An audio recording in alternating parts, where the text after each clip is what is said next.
So I'm just going to run through the ALSi Welcome scenario just to show some of the features in ALSi. Let's start off by tapping on Facilitator mode, then we tap on the Home folder and go to ALSi Welcome. And you can see on this screen here there's lots of things to look at. The ALSi Welcome on the left hand side is on top of the Quickpicks with teaching points, Quickpicks and some investigations down there.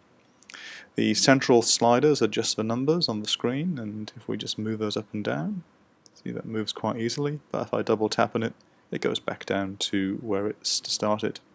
The blood pressure slider's got a little link and unlink button, so if it's linked and you move it up and down, the diastolic will follow the systolic, and if you unlink it, you can unlink the diastolic to move it independently. Let's just link it back up again.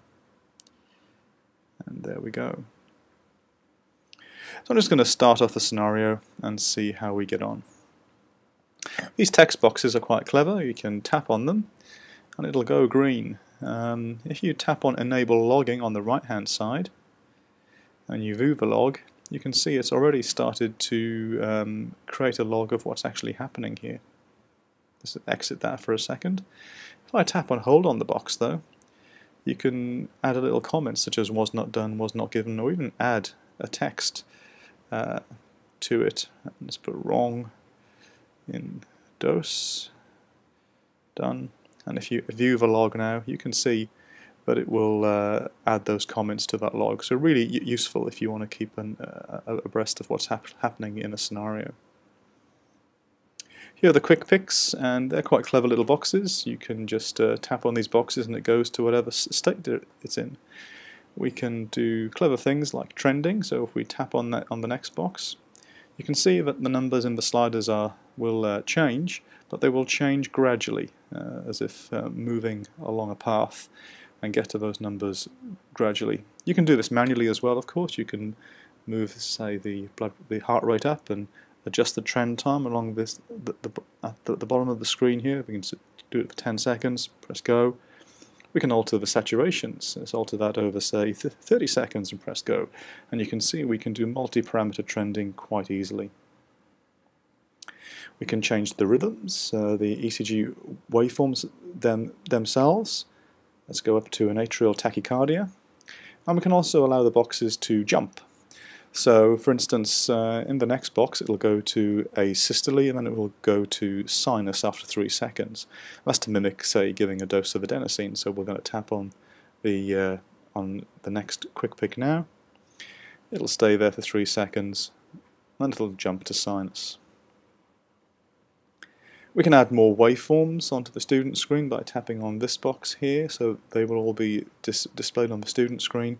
And we can actually change them to various different characteristics. And you can alter these at the top of the sliders. If you tap on, let's say, the ECGs, you get a whole list of ECG waveforms there. For arterial blood pressure waveform, there's a couple of options there. For SpO2, there's poor perfusion and normal. And for end-tidal CO2, there's 8 different options there. If you move into defibrillator mode by tapping on this box here, and we go into VF, you can see that obviously everything goes down to 0 when there's a VF happening, but if CPR is being performed and we just tap on the CPR button, it starts to flash, it'll give a CPR waveform. If the student, when you pause CPR to check the rhythm and they press the shock button, it will automatically jump into the return of spontaneous circulation box underneath. That will trend quite nicely over 10 seconds. We can add in some custom numerics, and here they are on the side. We've got CVP set up, but we can add in some more. So let's have a little look what we got here.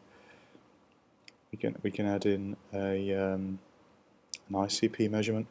We can adjust that. We can press go and then have it displayed as well. And finally, of course, we've got investigations down here, which you can alter, and you can edit by tapping and holding by editing each of those. So that's a basic overview of the Facilitator screen on ALSi.